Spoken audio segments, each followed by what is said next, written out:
All right, welcome everybody. Welcome to Tricks of the Trade with DM Tauzy and GM Hebert. I am DM Tauzy, and we have right here GM Hebert. What up, Neil? What's going on, man? What's up, dude? I don't know. We got a lot to talk about. A lot of things are happening. We got a lot of D&D news tonight, and I'm finally free from directing a play. Nice. How'd it go? The last night was sold out, and it's the first time we've marketed a play as being R-rated. And the cast was so happy with the reception. They wanted to do, like, for the last night, they wanted to do a talk back with the audience. The audience was insanely enthusiastic. I actually asked them, because there was some debate in the department. I said, well, do you guys want to see more plays aimed at adult audiences? And the theater just screamed, yes, at us. While some of the people I had this debate with, who insisted that there would be no market for this, listened to a sold out theater scream yes. So I was like, that's how you win an argument. That's how you fucking win an argument. What were they doing before? Was it just Elsa? Like, what were they doing? It depends. Like, so we've had a lot of growth because we did Raisin in the Sun this year, and we cast a local sort of celebrity who's also a Grambling alum as Walter Lee. And he's active in the church community. So we had like sellout after sellout of that. We've also revealed the season for next year, and I'm directing an adaptation of Tartuffe set in Baton Rouge, Louisiana as Swaggart Ministries. So it's like 1980s, big hair, and we've actually kind of talked to the same celebrity actor and be like, hey, do you want to play a villain this time? And we're going to try to stunt cast the university president as the like governor at the end who saves things, just like in Tartuffe, the Duke shows up. So we're going to try to do that and see if we can build on that. But yeah, next year, it turns out it's just a season of comedies. And one of my absolute favorite plays is being done in February, and I don't have to direct it, so I just get to watch. It's the African Mean Girls play about a boarding school in Nigeria, boarding school in Ghana that brings in a light-skinned American girl to be a ringer in their competition for Miss Universe. And it's about all the girls at the school who desperately want to be Miss Universe, and then this American chick shows up and is their ringer. And it's all about colorism and stuff. It's really funny. And we have a huge African population at my school because Grambling is very famous.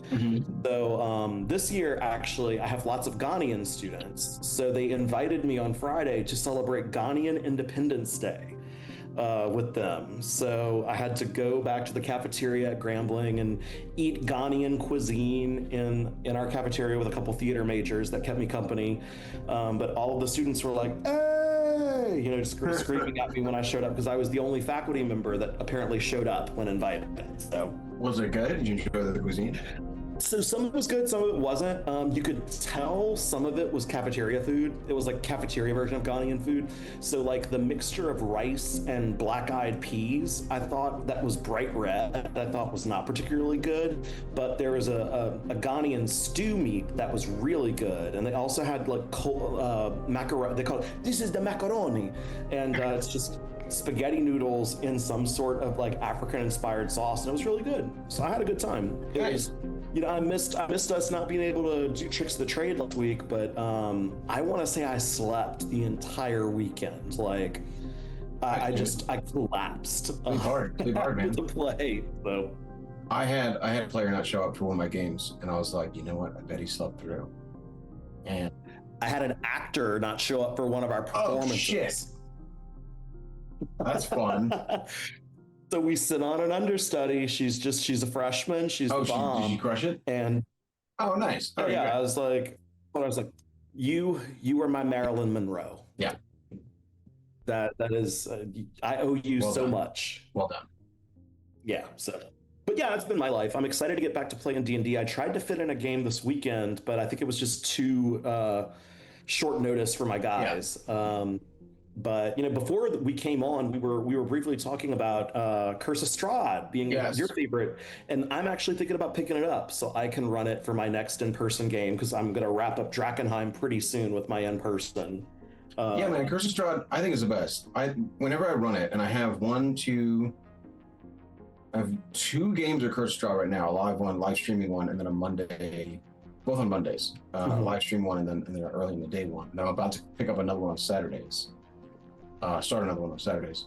Every time, when I play like some of my home games or some of the other modules, I'm like, oh, they're coming to this part. I didn't write this very well. Not too pleased with this.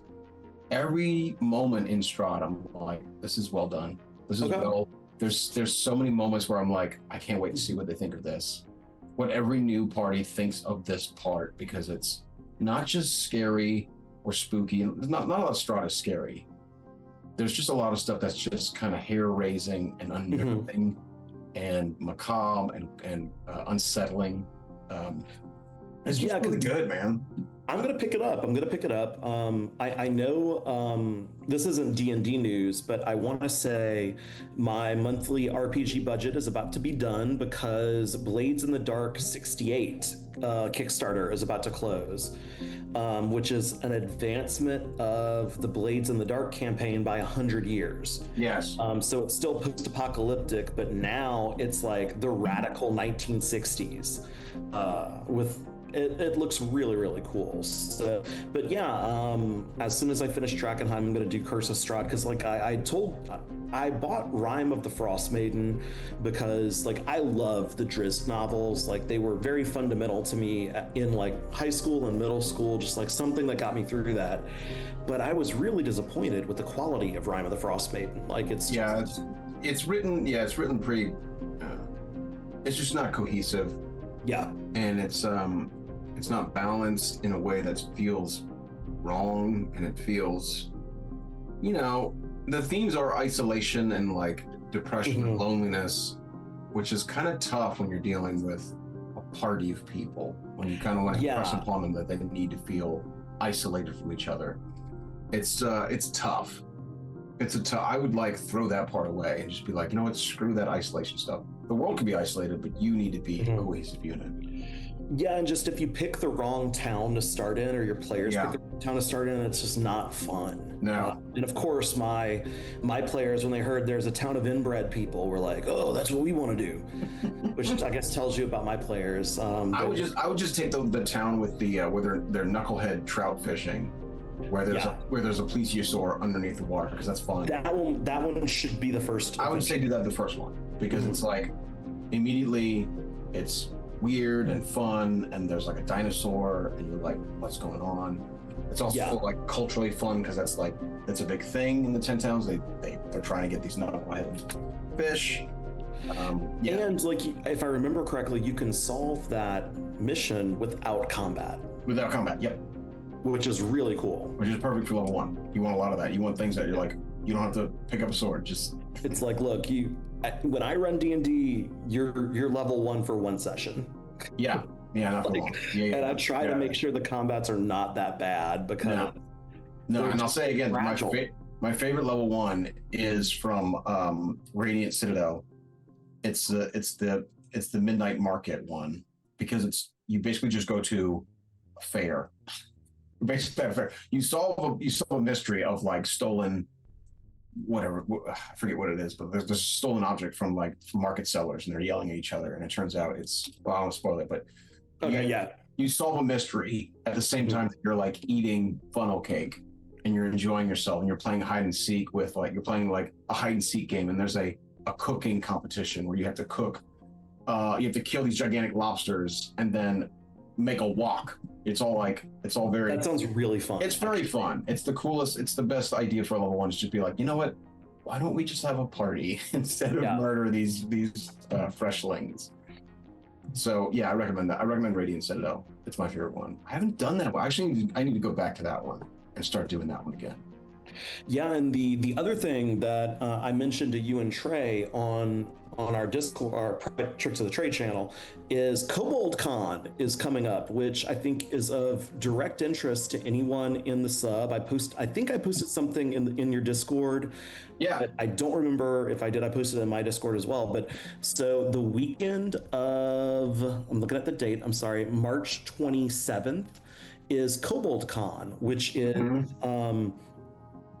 the Kobold Press online convention. And what they're doing is they have their upcoming Kobold Press press releases and hey, we're doing presentations for our upcoming books, but they've also got their GMs running one-shots for free, And so I signed up to do or to play in their newest adventure, Progeny of Blood, that's coming in their horror anthology of adventures that I kickstarted.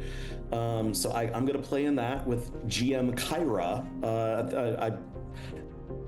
It's booked up, so it's a level 3 adventure using the Tales of the Valiant version of 5e.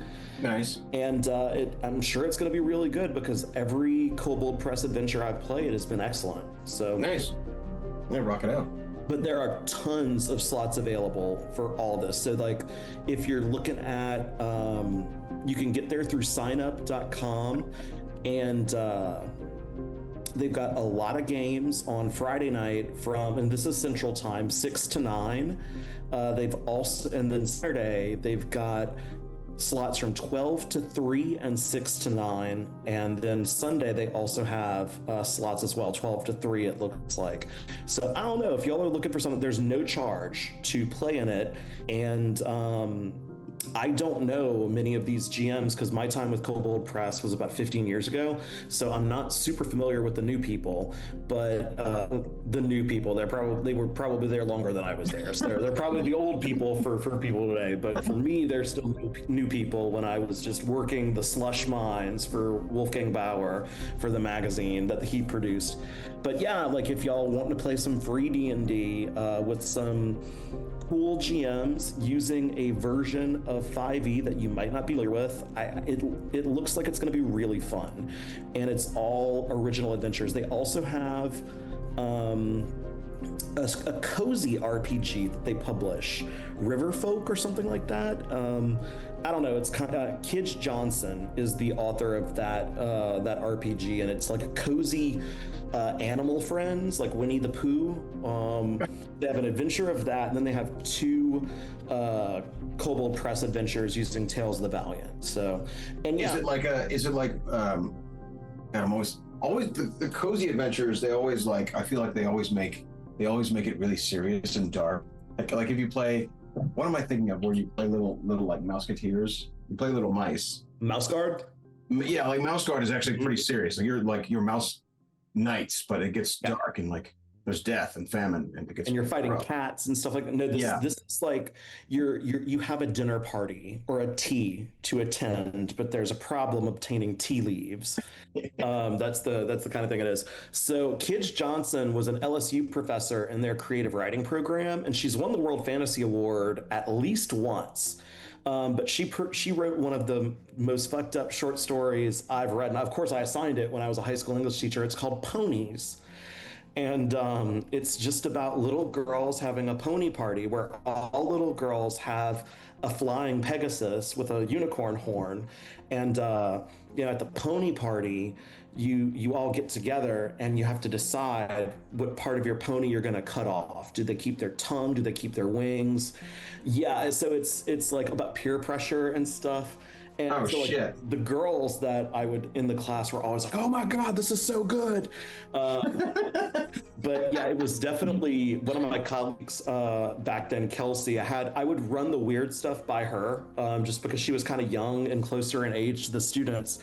And she was like, Hebert, you cannot teach this as the first story. You will scar them for life if this is the first thing you teach in English 4. So I saved it for when we needed like a day to kill. Oh yeah, it's so obvious, the message. Anyway, she's the author of the cozy RPG Riverfolk or Riverbank or whatever it is that they're doing. I think the Riverbank RPG, and the name of the adventure you can sign up for is called The King's Birthday Cake. And there's a big description that I'm not going to share with y'all, but it looks pretty cozy. So, nice. Free D&D for anyone. I can't. Can you post that again in the general? Just post all that into the general again when you get a chance. Just post it all again. We are going. GM Spencer and I are going to WonderCon this year. Oh, cool! That'll be on the 27th. We're probably going to bring Gladiator's Gauntlet, which is that's like a live action sort of LARPing. Not really LARPing. It's more of like a live action battle chess type game that we created for TwitchCon last time. So I think we're going to bring it back to WonderCon this year on the 27th. So that's happening in Anaheim on the 27th. If you're going to be available in Anaheim at the time, come check us out. I think we're going to do a panel and then we might play the game. Yeah. That's happening over here. Okay, so what's that? I'm going to post that reminder right now so I don't forget, but it'll be posted by the time y'all look hard. Okay. What are we talking about, Daniel? I mean, I know what I want to talk about, Legendary Resistance. You want to talk about Legendary Resistances, and I want to talk about specifically our D&D 2026 calendar releases, which will also go into partnered content. And I want to touch base, maybe we start with this. It's officially 5.5e. It is. Now we're playing 5.5. Which, you know... 5e 2024, it's now 5.5e. I mean, it's just another thing where it's like, hey, corporate, this is not a game, this is a culture. So listen to the culture. I mean, yeah. I mean, Jeremy said that. Jeremy Crawford said that. He understood it, which is why he made such a good game. He's like, we understand that this is not a game, this is a culture. And so when you create a new edition, or when you create an update to an edition, whatever you want to call it, listen to the community when they say what they're going to call it. Yeah. Because calling it 2024 D&D, I mean, I've done it. It's just not the best. It's a mouthful. It's not.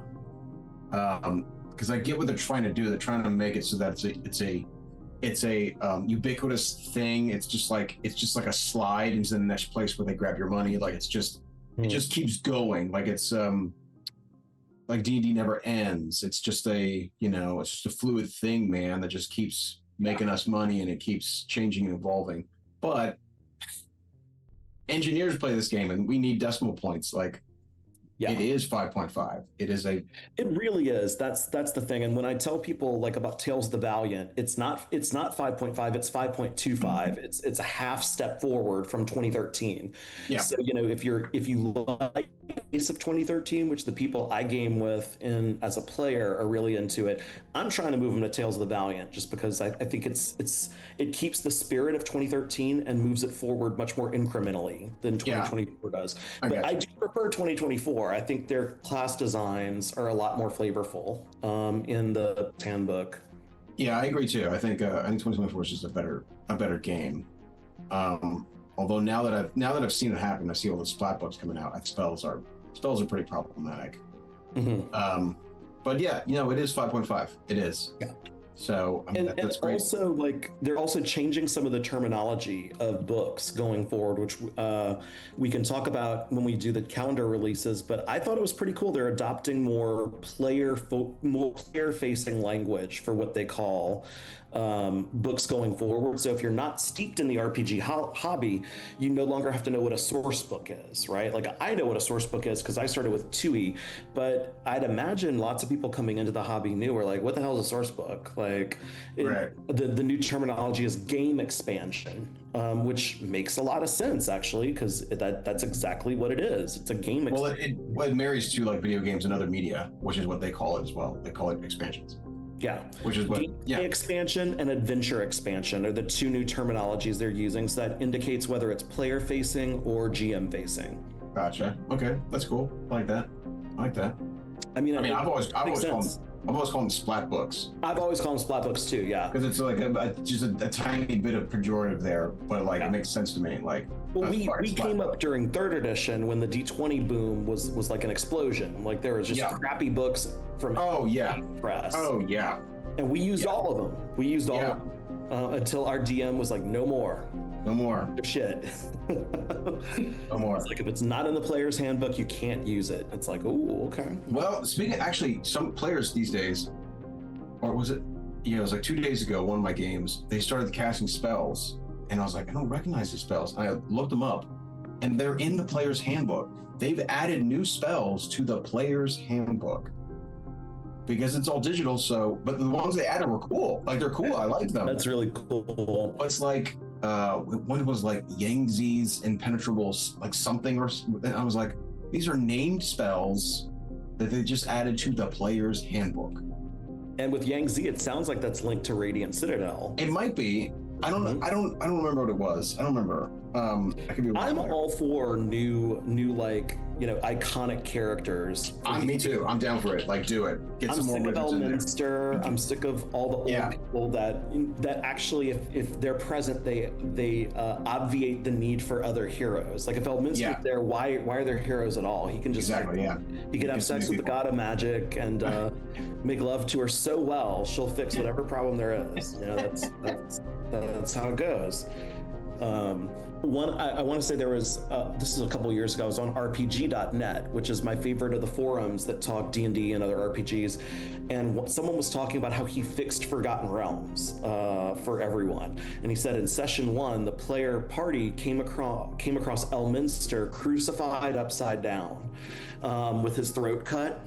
And they knew they were in trouble and the world needed heroes because there was no one else who could save them. If Elminster was gone, then they had to be the heroes. Yeah, they're screwed. Yeah.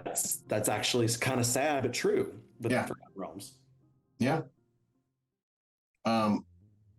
Okay, so let's talk.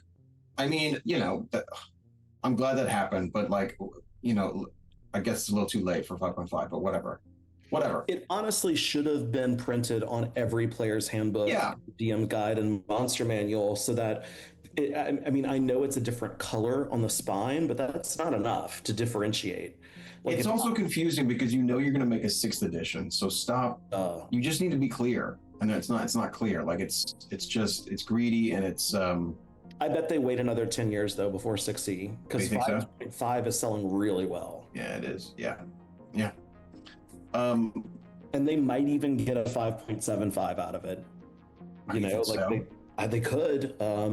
I mean, I don't know. Damn. I feel like if they just focus on adventures as like the content and a couple new splat books each year, this could go on for a very long time as long as the adventure quality is as high as it usually is. Like they've produced some really great adventures for 5e. Yeah, that'd be nice. If they go another 10 years, it'd be real nice. I mean, once they make the change, it's a huge change on my life. It disrupts me to no end, which might be a good thing. That's all. I have to accept that as a good thing.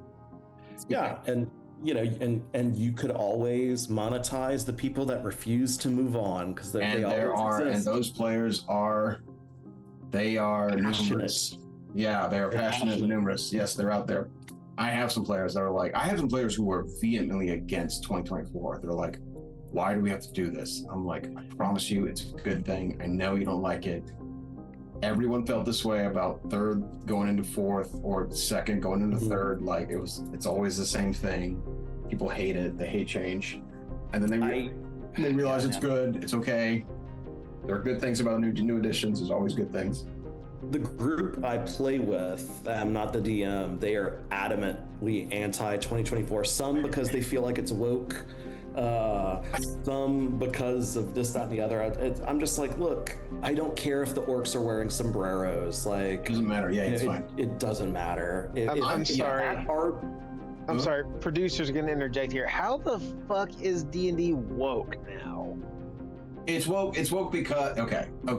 The argument stems from the idea that one of the things that has happened is they refuse to let orcs be primal savage or base level chaotic evil anymore. They wanted to make them more more three-dimensional and human, which is a good impulse. But a lot of people enjoy like a savage, brutal orc who is just your enemy. And that's what hobgoblins are for. Like that's they fill that design space. Right. I mean, my point is like whatever they design, if they want to make orcs with sombreros who are just like having a great time, awesome. Yeah. If you want an evil orc in your campaign, put an evil orc in your campaign, man. Do a whole culture of them. It's great. If that art inspires one kid to come up with a really badass character, that's all I care about. Like, I earn no money if your orcs are wearing sombreros or whatever. Like, I couldn't possibly care about that. Yeah, I just want people to play the game and have fun. Yeah, and they will, and they totally will. I think some people they got upset. People get upset when their cherished thing is changed. And, to those people, I would say, the thing you love isn't gone. It's just someone else's iteration of it. If you like the orcs' old artwork, Use the old artwork. Use the old artwork. It hasn't gone away. We live in a digital age. The thing you love isn't gone. Yeah. I think normalizing player species is probably a good thing, and not having monocultures and things like that. Like, yes, it's because a lot of people my age came into this hobby through the Drizzt novels, and the whole point of the Drizzt novels is he resists the culture that raised him. Yes. And he chose to be better than the society that produced him, which, you know, like, that's a really cool story to tell. It's a great story. It's an awesome story. It's awesome. And you know, I mean, even in the Drizzt novels, like going back to the orcs, the orcs are bad in Drizzt novels. Yeah, the orcs are like, they get behind old many arrows and they're coming to screw some dwarves over. Yeah. And if I remember correctly, isn't there like the 100,000 orcs? It was one of the later books. I think that's the last Drizzt trilogy I read. Is when I tapped out. I mean, before he started sleeping with Caddy Bree, if I'm not mistaken, which was kind of weird since he raised her. You know, that's like grooming, but you know. Yeah, it is a little strange. The weirdest part of the Drizzt novels is when, damn it, what's the barbarian that loves Caddy Bree? When he goes to hell. Yeah. That's the weirdest part. Depressed. That's what? He comes back all depressed. He comes back all depressed because he had, and this is in the stories, it's just because it scarred me as a child. So I'm like, what am I reading? He has like succubuses who like pretend to be Caddy Bree, and they're all messing with him and torturing him. And it's like, this is dark. This gets real dark. I just remembered that there's the standalone Wolfgar book where he ditches Bruenor, he ditches Drizzt, and just becomes a bandit. Has like scumbag adventures. Yeah. The only thing from that book I remember is there's a noble woman who secretly had an affair with someone before she got married, so the baby's being born early, and Wolfgar's like, I'm glad that this is my child. I've come to take it. It's good that you had the baby 3 months early, for you would not have been able to produce it as large as it would be, because he's 7 feet tall. And he takes his son and goes away. His son, or something like that. Yeah, That's the only point. I think the book was called Spine of the World or something like that. I think you're right. Weird. Yeah. But, yeah. Yeah. Oh man, it throws me back. That's the answer. It's just like it's just D&D riding with the times, and some people are upset about that. That's what it means. And also, there are some people who feel like if you draw attention to non-white culture, a lot of the time people feel like it's being included performatively. And right. And the thing is, we can all name times when something has been done performatively involving culture. Like, I remember when Nancy Pelosi had kente cloth and did the Wakanda salute, right? Like, that was very obviously performative in some way. You know, not just because of the kente cloth, because of the Wakanda salute, or whatever. But you know, like, you can just decide, like, hey, D&D's for everyone, and I think that's where Wizards is coming from. Like, you know, I'm not a high school teacher right now, but when I taught Latin kids, they'd have lost their mind if they saw culturally relevant art. Like that. I saw I watched a video of Mike Merles, who, I mean, God love him, but he's another one that's like, he's got an old-fashioned mentality about it. He was like, why are they doing, he was basically said, like, why are they doing this to orcs? And because I read, what was it? It was it's an awesome book by Mike Merles where he talked about all the cultures in Faerûn, and he talked about the cultures of orcs, like having all these multiple gods. And like, here's a room where they worship this god, the god of the hearth, and the god of the mothering, and the god of, like, all these different, like, orc gods. And his basic premise to this video was like, why don't they just keep doing that? I'm like, well, they're not you, Mike. They're gonna do their own thing, man. And they're doing their own thing. A lot of turnover at Wizards of the Coast. I don't know if the new designers are much younger than the old school, but they have a lot of new faces. No, it's gonna be younger. It has to be younger. Yes. Yeah, like, that's. Yeah. I mean, I was on Twitter, and one of the things I saw talking politics was apparently some of the older Democrats are very angry and annoyed at the calls for generational change. And David Hogg, who's a young, like 30-something Democrat, was like, "Imagine how we feel." Yeah, yeah, Like, yeah, we're yeah, still yeah. fighting for it. And it's like, Yeah. I mean, D&D needs new blood too. It needs new blood, yeah. It just needs it just always needs new voices. Yeah. It doesn't mean you can't use the old stuff. I use the old stuff all the time. One of my campaigns, Whisperwood, is about bad orcs. They're bad orcs. Mhm. They come down the mountain, come down Thunder Mountain, and they're going to kill some farmers. You got to stop them.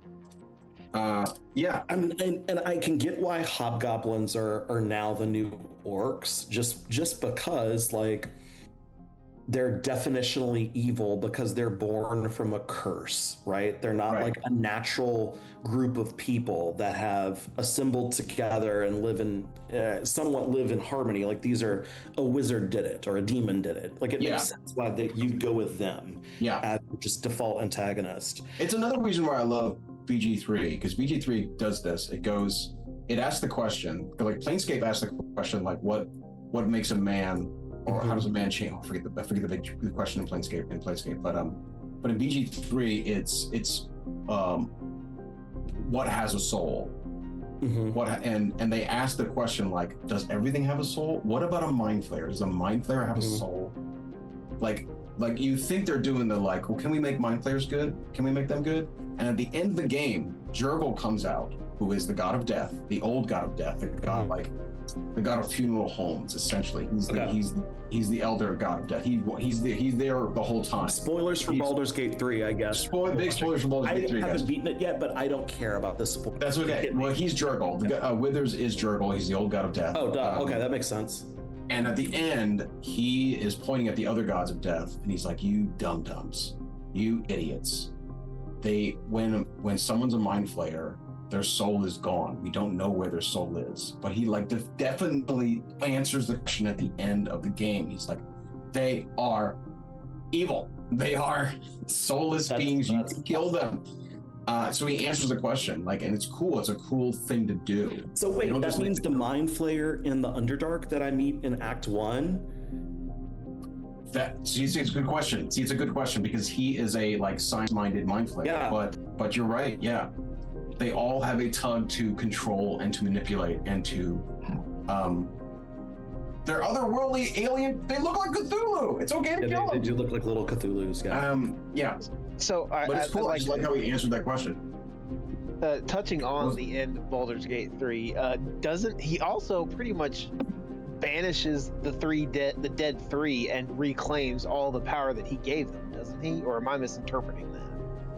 I'll have to go back and look at that. I think. Well, we'll see it in about 3 months. Yeah, we will see it in about 3 months because we are playing it. I don't know. I feel like something happens. Maybe he gives it to Kelemvor. Kelemvor's just not in this one. I forgot about Kelemvor from the. Is he still around? Kelemvor is. He's one of the newest gods. He's a god who is a mortal made god. I remember that because he was in the Time of Troubles, Forgotten right. Realms trilogy, Mhm. by Richard Allinson, which is a pseudonym for Richard for like multiple D&D writers writing it collaboratively to explain the edition change. Yes. All in one. Yeah, Kelemvor is like the gentle god of death.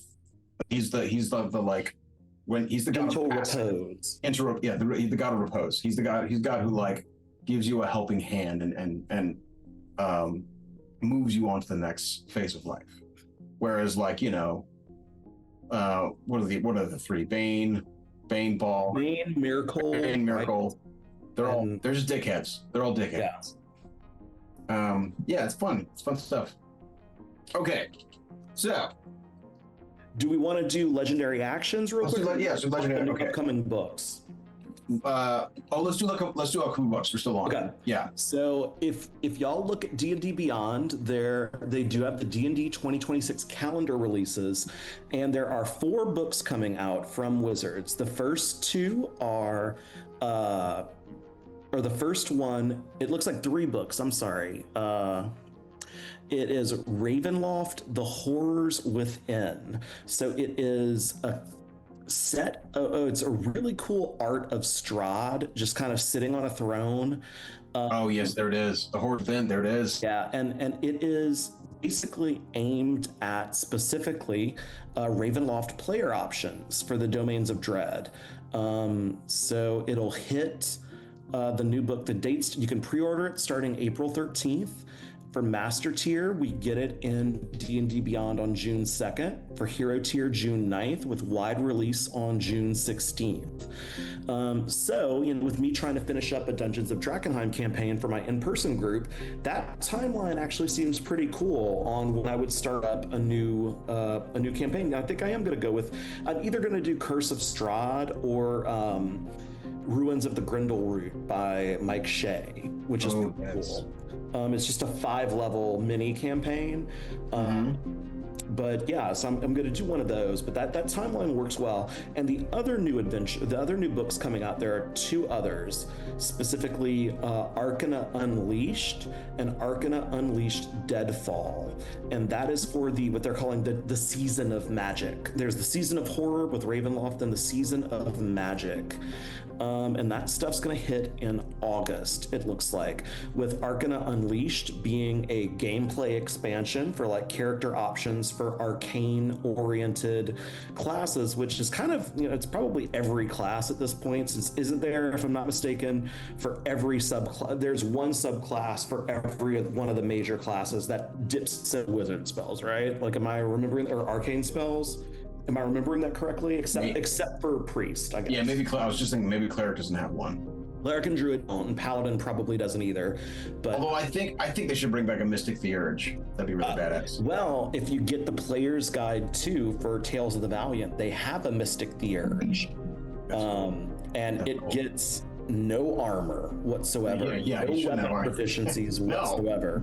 We shouldn't have any of that. It's just like you can cast arcane and divine spells, and it's well done. Yeah, you're cheating the system. You shouldn't have anything. All you were is in those books. Can't lift shit. So for Arcana Unleashed, there's the gameplay expansion, and then Arcana Unleashed Deadfall is a set of adventures with, it looks like a red wizard of Thay on the cover and a bunch of undead. Hell yeah. And I will say, as a GM, I tend to not use sentient humanoids as my monsters that often. I much prefer undead because you can unproblematically kill most undead. Certainly can. Ethical issues regarding killing zombies that are eating people. Although, if you look at the stat block of skeletons are sentient, they just can't communicate. So every skeleton is aware of what's going on and can't talk, which is pretty horrifying. Well, it makes Thay even more horrifying that there's a sliver of something soul. there. There's a sliver of the sentient, sliver of the soul inside. Yeah. But yeah, so that adventure expansion looks pretty cool. And there's also stuff coming for D&D Beyond. They call it New Ways to Get Playing Faster. I know the big thing they're talking about is they are relaunching D&D maps. And their idea is, according to multiple podcasts that I listened to this week with interviews with the D&D new design team, they are looking to make a lightweight VTT alternative to the Forge or I'd imagine even Roll20. They're looking for something like what the interviewed people were talking about is they don't want to make it so complex. You have to learn how to use a new interface. They want to make this sort of pretty easy to work with to get you playing faster. And they'll want it to link up to the stuff already on D&D Beyond, but I would imagine it's going to look more like Owlbear Rodeo or something like that, which is an alternative to Roll20 for people that are looking for something really unobtrusive as a VTT. Well, also like Owlbear, they're conditioned for D&D, whereas Roll20 is kind of like system agnostic. But even Roll20's, I mean, I've been playing it a long time. It doesn't seem very complicated, but I guess it could be. I gotta say, there is a learning curve to it. It's nowhere near as complicated as the Forge, which, like, my people who use it rave about how good it is. And I believe that you can do a lot. You just also have to basically learn how to use the thing. Yeah. So the other content coming out this year, they have partnered content on D&D Beyond. We've got Exploring Eberron. So, created by Eberron's original setting designer Keith Baker, Exploring Eberron 2024 dives deeper into the world's history, cultures, religions, and philosophies. It's an updated release to bring that rich lore to D&D Beyond, along with more than 40 new character options. So, new species, feats, subclasses, including options built to complement the Artificer. There's a pugilist class coming out. There's a Beagle and Grimm's Pandemonium Warehouse is a collection of level 1 one-shots called Faster Purple Worm, Everyone Dies. And then coming up later this month is Heliana's Guide to Monster Hunting, Part 2. And the Griffin's Saddleback, Book 1. And that's through March. And then their other partner content coming is, hold on, I need the Q2. Where did it go? Dr. Drolin's Dictionary of Dinosaurs? Yes. I can't find Q2 where, so I'm assuming you've seen it. I'm just looking at the roadmap, the 2026 roadmap. So it looks like in spring we're getting Heliana's Guide to Monster Hunting Part 2, Griffin's Saddleback Book 1, Dr. Drolin's Dictionary of Dinosaurs. That's got to be cool. Tom Carter's sticker packs and Northland's World Book. Interesting. The Northland's World Book's from Kobold Press, and it's the first thing they've designed specifically for D&D 24. Oh, okay. Instead of Tales of the Valiant. Oh, okay. All right. Yeah, man. That's a lot of cool stuff. All right, let's talk legendary actions. Okay. So let me preface this by saying, like, I'm not trying to ruin the game or do a super hack. Although D&D works by rule 0, you're allowed to hack it. You're supposed to hack it. Yeah. So I've used Legendary Resistance for 10 years now. I guess since 12 years now. Mm-hmm. And you know, there's always been a feeling that it felt like a band-aid, like a patch put on the game because I couldn't figure out a better system. And I think I just finally got tired of it. I didn't want to pull the trigger to make my to basically replace it with legendary immunity because I didn't want to because it felt like too harsh of a thing. But eventually I just said, you know what, I got to do this. Legendary resistance just isn't working. So what did you do? What did you do for people keeping track? Okay, so legendary resistance works like this. Most creatures, if they're a legendary creature, which again is only, you know, depends on the DM, but for me, it's only about maybe 5% of the creatures you're going to meet. So we're only talking about 5% of the creatures you meet, but they're supposed to be very dangerous and very threatening. They're legendary creatures. So legendary creatures have a legendary resistance, which means 3 times a day, if they fail a saving throw, they have the option of saying, the DM has the option of saying that this creature instead succeeds on its saving throw and the spell fails. Okay? Now there are issues with that. The biggest issue is how it makes players feel, right? Because if you are a player, and I've been in the player seat when this happened. If you are a player and you see me as a DM roll my saving throw, and I save versus your banishment, whatever it happens to be, well then that spell fails. You wasted your turn, you wasted your spell slot, you wasted your time. Okay? If the creature fails their saving throw on a banishment, and then as a DM I say, you know what, I don't want that to happen. I grab the die and I say, no, it has a legendary resistance and it succeeds. So now as a player, you've wasted your time, your spell slot, and your what do you call it? And your it just fails, right? You wasted your time. You wasted your turn. You wasted your turn. Impacted the narrative in any way. Right. There is one caveat though. You do get a concession prize, which is you've burnt a legendary resistance. They only have so many legendary resistances. Here's a problem. That's a Rube's game. That doesn't happen. You waste it with a bunch of low-level spells like Tasha's Hideous Laughter 3 times, get rid of their legendary resistances, then maybe. Here's the problem. They don't have to. Not going to burn their legendary resistance every time they make a saving throw, because if they make the saving throw, they don't have to burn their resistance. And because they're legendary creatures, they're likely to have better saving throws than most other creatures. So what you're talking about realistically, statistically, is about 89 rounds of trying to burn away their legendary resistances. If they only have 3, the game now promotes me as a DM to give more legendary resistances. So some creatures have like 9, an absurd amount of legendary resistances. So if you're trying to burn away 3 legendary resistances, in order for your 10th round to maybe affect it, then what are we doing here? It doesn't feel good. You're wasting your time. You're wasting your spell slot. You're wasting your turn. So instead, because all this kind of sucks as a player, I've been a player too, and I've said to players, and I've also had a GM say to me, well, hey, at least you burned a legendary resistance.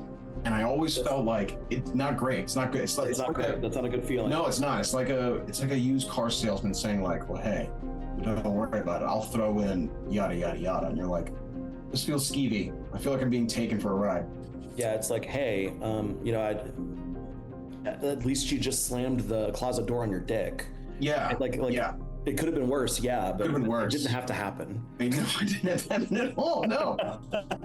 So, exactly. So what I've done is I've just created legendary immunity, which is essentially is this. Anything that would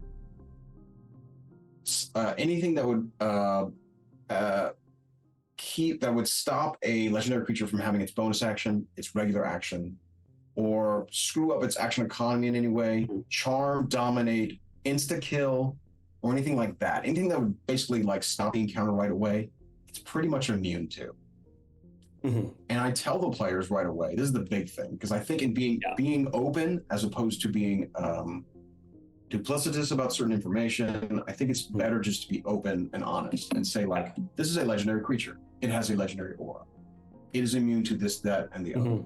Like, these creatures are dangerous. I mean, this creature is literally like brimming with power. Yeah. So if you try to cast banishment, it's just going to fail. So don't waste your time, your turn, or your spell slot doing so. I think that's fair. I will say, I think that's a good way to go. I've seen another way of dealing with it that I also like, and What's that? It's the only. So I run a lot of Dungeons of Drakkenheim, and there's a Monsters of Drakkenheim expansion that I'm actually not a huge fan of. I think the new monsters are unnecessarily fiddly, creating new conditions to inflict on players and stuff like that. But they recreate how to do solo monsters from 4th edition. But they improve upon it. So what happens with solo monsters is they have scaling hit points based on the number of characters in your party, right? And they take an action on all turns at turn 20. Yes. But after every player goes, they get to take an action. Yes. So what happens is if you use, so instead of there being legendary immunities, one of the actions they can take after any player goes is make a save immediately. So if you're doing save or suck spells, it wouldn't work for things like banishment, but for things for like blindness or things that create ongoing conditions, you can still shut them down for a couple rounds before their saves kick in, most likely. So it's a way to reward the player for doing that and like still give the player some benefit for basically playing a debuffer. So I've seen that work out really well, and it's the one thing from Monsters of Drakkenheim that I think is like an unquestioned design success. So I would probably adapt that, and anytime I do a legendary monster from the player's handbook, I'd probably just do it the way Monsters of Drakkenheim sets it out, so that they can have a meaningful encounter with a creature that is a threat to the entire party. Right. Yeah. If you're shutting them down for a whole turn and they only get one action a turn, right? Like that's way too powerful. It trivializes solo monsters. Yeah. If you just take up one of their actions among many, I think that's a good way to reward the player for tactical play, but also still keep the encounter dangerous. Right. Yeah. No, I totally agree. That makes sense. Yeah, I don't know. I mean, I'm trying it out. I'm seeing how it works. There's definitely some pros and cons to it. Like right away I realized like, oh, I can't, like counterspell got better. Counterspell now, because it's not something they're immune to. They're not immune to counterspell. So now I can't use my legendary resistances to break a counterspell. Yeah. Like if you counterspell a spell from a legendary monster, I have to roll my saving throw.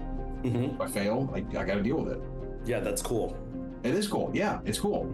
It's not gonna break the encounter, but it's gonna make it a fun moment for the players. I mean, the big thing is you have to preserve player agency, because the only thing a player has control over in the game world is their character. Yeah. So anything that threatens player agency, I think, should be something that we're really hesitant to use. So like, I don't use a lot of like stunned effects and things like that, because if I'm taking away their ability to impact the game world, like that's not fun. Yeah.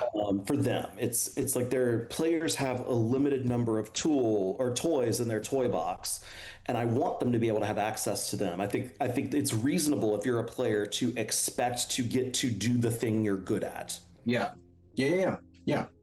And I think like, and you can use the argument for a DM as well. Like, you know, Trey and I just played some BG3 where we came upon a legendary monster and I polymorphed into a sheep. And that felt so fun.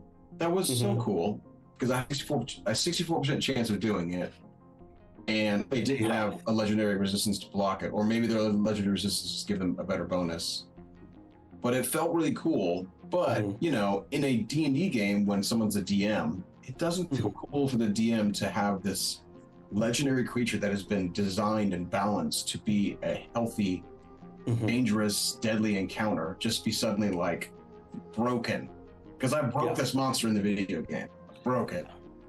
And in a video game, that's okay though, right? Yeah. You can play on your time. When you're playing D&D, typically it's 5 or 6 people's schedules, maybe even 7 people's schedules have to work at the same time. One person has to prep, and if you trivialize the fight, then the prep kind of goes out the window. Yeah. And I can see why that's a bad thing. Yeah. So I'm making this change, and we'll see how it goes.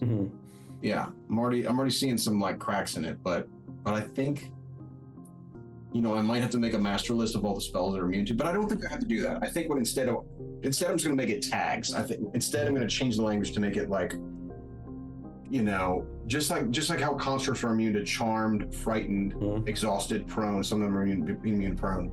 And undead as well, yeah. And so like legendary creatures will have special immunities, like no bonus action breaking, no action breaking, no speed 0, no speed 0 effects. You know, just certain things like that. No charm, no domination, no instinct. Well, and if you make it rare enough, I mean, it is kind of badass when you're fighting a dragon and you realize its scales are so steeped in magical energy that spells just slip off of them. Yes. Right? That's like, ooh, that's kind of scary. I have to change my tactics. Yes. Yeah. So that's it. That's my spiel. That's my monologue on that. I think it's working. Reasonable. Yeah. I'm sorry. I think so too. I've had. Oh, was it Trey? Sorry, I'm going to interject again, because one of the things you just talked about was nothing that makes the speed 0. So that no speed 0 effects. So are you talking about spells, or are you talking about because isn't one of the grapple effects that the grappled can't move? Restrained, right? Oh, restrained. Yeah, you can grab onto some legendary, but I would. There's a lot of broken things where you make the speed 0, and you basically like break the creature. So the effect, the idea is to not break a legendary on round 1. So yeah, I'm okay with like the slow effect from a weapon, or even like I'm okay with like even the slow spell, just for the mobility. If you want to make them slower, I'm okay with that. But like breaking bonus actions, breaking reactions, all that stuff just makes a legendary creature not legendary. So, you know, I would say they're immune to that. Yeah. So maybe not immune. Maybe it's the language I need to change. Maybe they're not immune to spells. They're just immune to certain tags. Yeah, I think that's what I have to do. Yeah. I mean, if it makes the game more fun, it makes the game more fun. I think it make it more fun. I think I've had too many players like really upset at legendaries, and I get it. It sucks. It sucks. I mean, also like they're spending money to play D&D. Yeah, exactly. And I'm like, no, dude, you can't play tonight. Fuck. No. How No. fucking dare you? Well, it's not even that. It's like I'm supposed to not tell them these things. I'm not supposed to tell them that this creature has 3 legendaries. And I'm like, screw that. I'm gonna let them know this is a tough monster. It is immune to these things. Just don't try. We got to figure out something else. You know? Yeah, I mean, I can see the concern about it breaking immersion, but Yeah. But I'm okay with that. I'm okay with you learning about legendary creatures and them having auras that have these things. Another thing about it, and this is a big thing concerning like burning legendaries, is that if you are in a party of 4, then there's a high chance that you are one of 2 casters. Yeah. And if you're one of 2 casters, well, guess what, buddy? If you intend to burn legendaries, you're the only one doing it. Mm-hmm. If you're a party of like 8 people and you have 6 casters in your party, well, then it's a lot more reasonable to burn legendaries. But even then, if you have a creature with 9 legendary resistances and you end up doing it, that's 9 turns where nothing happened. I mean, it would be much more fun to have some sort of terrain effect you have to do, like your spells slip off of it unless you can charge into these sets of magical orbs in the battlefield to supercharge your spells, like turn it into almost like a skill challenge or something where like I could see that being more fun. That is, that is cool. I also thought like, there's in the Faerun book, there's channel magic where you can link arms with other mages and make your spells stronger, which is a cool idea. That would be cool. That would be cool. The problem with it is that it's just OP as it is. Like there's no guardrails to it. It's like you need more mages. I'm like, well, that's not a limitation in D&D because most people are mages. Yeah, it's sort of like that episode of It's Always Sunny when there's a cat in the wall, and their solution is they keep putting more cats in the wall. Yep, need another cat. Need another cat in there. So my solution to that one was like, you could do circle magic. I think it's really rad, but only around Stonehenge. You need to be at a place of intense magic where you can do that. But if you do that though, that becomes a real cool constraining factor. How do you get this dragon that you have to kill to attack you at this Stonehenge monument where you can overcome its legendary resistances, right? Like that's an adventure, or that's multiple adventures. Yeah. I mean, I can see that. Anything that creates more adventure, I'd probably be like, yeah, that sounds good. Yeah. But anyway, that's something that I've been thinking about. Some changes that I've been making. That's what the game's all about. You hack it to make it the way you want it. Every DM's going to do it. Every DM's going to be different. Yeah. Every DM's going to be different. I realized when I'm playing D&D with a DM who really likes perception investigation checks, because the way modules were written, especially older modules, is they kept putting perception DCs in there. There's so many, and so he doesn't allow us to retry because he's like, well, doesn't that trivialize perception checks? And I'm like, yeah, it does. It does. But there's a retry mechanic to the game, and he's like, I don't like it. I'm like, that's cool, man. Like, I don't care. I'm just gonna play balls to the wall, just one check pony, and just do it. I mean, it's if you're doing a hardcore dungeon crawl, I do think that's probably fun, is that you get one shot. You get one shot, just do it. And that's a totally cool way to do it. I love it. I realized that if I were designing a game, I would get rid of notice checks. I would get rid of any perception investigation, anything that has to do with seeing things. Because in my mind, the exploration column of social exploration combat, the exploration should just be yes. Like, because players are blind and deaf and mute to your world, as it is, they only have the expo map in front of them and whatever the DM says. That it feels extra trivial to say you only have 6 seconds with this chest. Good luck. After that, you can't look at it anymore. So I'm like, well, there's a retry mechanic to these games for a reason, but but you don't have to. It could totally be, that could be D&D. That could be your D&D to be like, you go in and it feels more roguelike. Now we're like, you go in, do it. You fail, you gotta keep moving, go, next thing, do it. Yeah. And that could be cool too. I gotta say there's a rule in Apocalypse World, and the rule is called, if you do a thing, which is no backsies, No backseas. If you're doing it, you do it. You commit to it wholeheartedly, and the dice are going to roll, and what happens happens. I love it. And I think that's a good. I think that's a good approach. I realize like that's the way I need to play. That's the way I'm going to play from now on. Just arms up, roller coaster way. That's the only way to do it. And like the thing I'm going to work on for me is because I don't think visually. So when I run games now, I'm going to try to have a note next to me. What do players hear? What do characters see? What do characters smell? Just so I keep giving them the data, because you're right, the players are blind and deaf except for my words. They're blind and deaf except for your words. They see nothing. It's my biggest problem with like Shadow Dark. I love Shadow Dark. But the whole idea is, what can we obfuscate? And my thing that I keep realizing for me as a DM is, what can I show? What else can I show? How can I reveal more to the players? Because everything you reveal is an opportunity for a player to engage with the world in a meaningful way. Yeah. Every detail is something they can hang on to that lets them attempt things. So yeah, no, I get it. Yeah. I mean, I even hate it. I hate that. I'm fine with. I'm just realizing like that's the way I'm gonna play from now on. But when I'm playing, like even in a video game, when I come up to those parts where there's a secret door there because you see the fog of war and you're like, there's an empty spot here. Yeah. I'm pretty sure there's a secret door here, and then all your guys have perception fail, and you're like, I guess I'm content locked out of this. Yeah, you are. I'll load my save, or I have to deal with the fact that save scum, or you just gotta move on. Or you move on. And I realized, like, as a player, I need to learn to move on.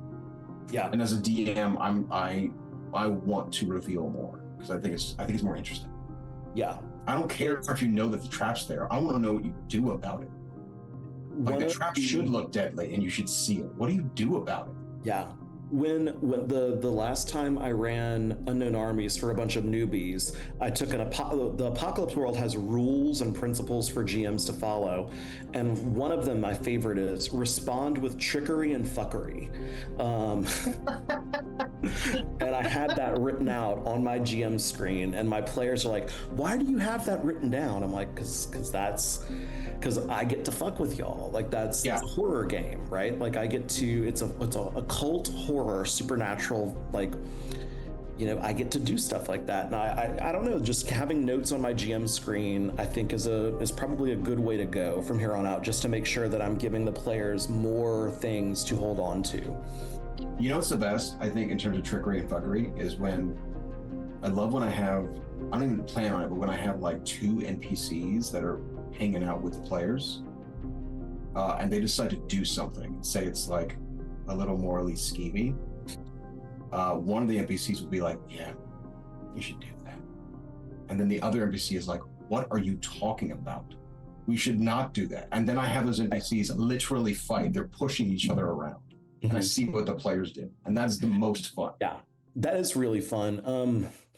Another, it's sort of like the challenge of playing a sort of evil character in a good party is, I figured out a long time ago, the way you have to do it is you have to accept that everything you suggest is an opportunity for the other players to reaffirm that they are heroes, not villains.